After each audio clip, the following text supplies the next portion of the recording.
Mami. Mami. Me. Ma. Ma. Me.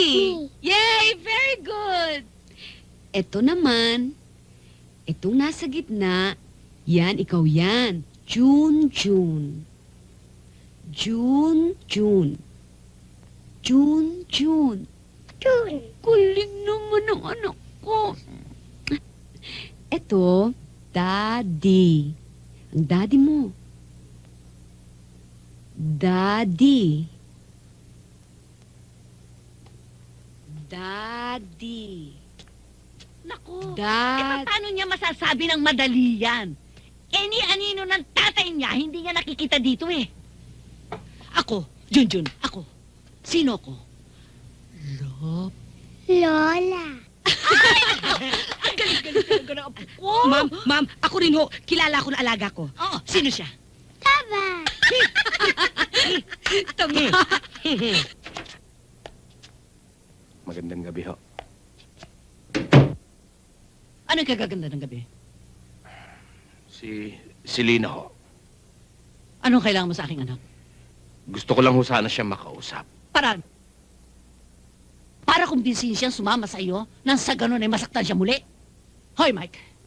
Hindi manika ang anak ko na pwede mong ibukas at isara ang mga mata sa oras na gustuhin mo.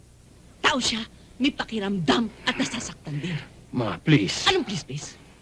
Alam mo, Mike, matagal na ako nagtitimpi. Inipon ko lahat dito. Dahil ayoko makialam sa inyong mag-asawa. Pero sobra na. Awang-awa na ako sa aking anak. Pinapatay niya ang katawan niya para lamang akuin ang responsibilidad mo. Ma, labas na kayo dito. Problema na namin mag-asawa ito. Asawa ka lang. Pero akong ina, pag nasasaktan sino man sa aking mga anak, umiyak ang puso ko. Tandaan mo yan, Mike! Tandaan mo!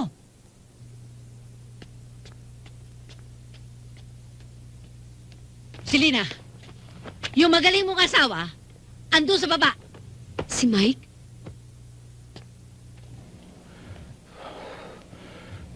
Si Lina, umuwi na tayo. Kalimutan na natin lahat. Magsimula ulit tayo. Paano si Junjun?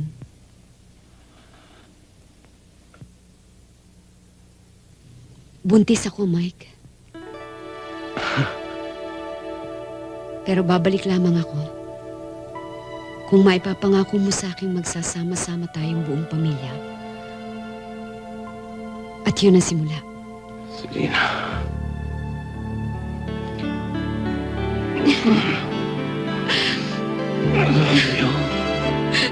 Ibig ko sabihin, panay absent ang mga drivers mo, tapos di mo sinisisante? Hindi kasi, yung isa, hindi naman talaga pala absent. Pala half day lang. Valid naman ang mga reasons, kaya okay na rin. Yung isa naman, pala bale. Kasi dalawa asawa eh. Medyo mali, pero okay na lang din kasi hindi maasikaso yung asawa eh. Ayun, nakakita ng maasikaso at malambing. Kaya, ayun. Alam na alam mo yung buhay ng mga tao mo, no? Yung bibig-bibig ka na. Siyempre. Dapat lang. Katulong ko sa'yo sa hanap buhay. Ikaw, gaano nakatagal ang driver mo sa'yo? Matagal-tagal na rin. Ibig sabihin, siya kasi nag-drive sa papa ko nung papa ko pa yung bumabiyahe sa Manila. Sige, thank you. May family dito? I suppose. I suppose, hindi mo alam? Kailangan ba yun? Aba, syempre. Pinagkakatiwala mo sa kanyang buhay mo. Tapos hindi mo kilala?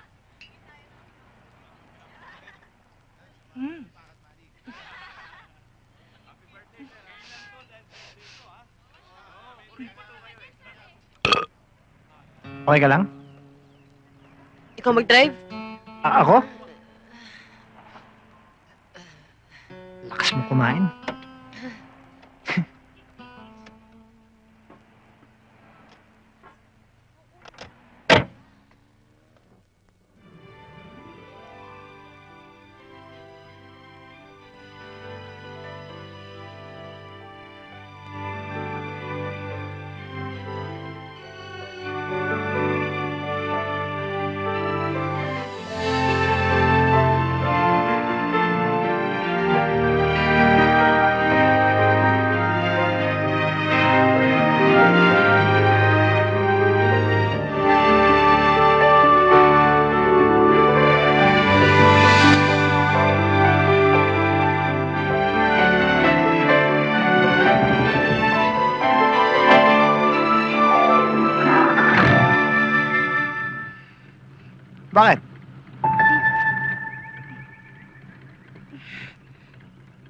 I just can't take it anymore, Joey.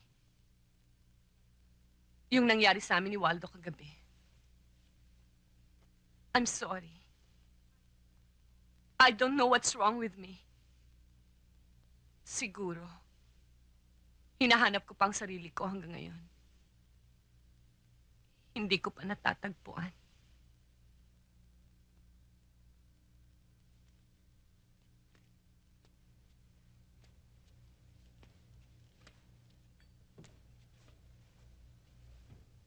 Candy, I've always liked you. I've always enjoyed your company. But this is the first time I have learned to respect you. Ginagalang ko ang katapatan mo. You're okay, Candy.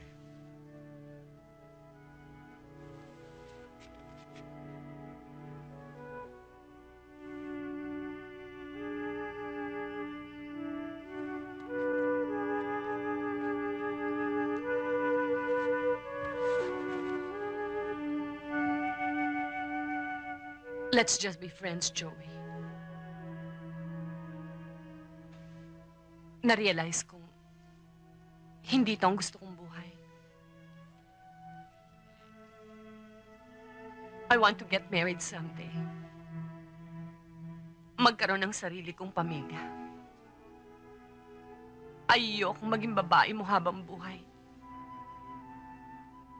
Ayoko nang makasakit ng iba.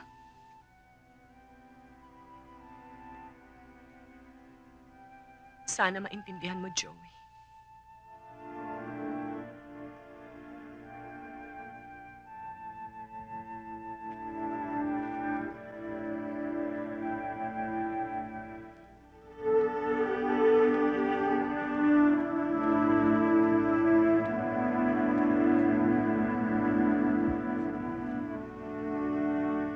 Pero, boss mo pa rin ako.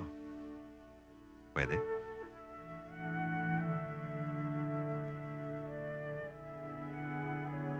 Sure. Tungkol sa ating dalawa. Tingnan natin. Let's keep things open. In the meantime. Think about it. Okay?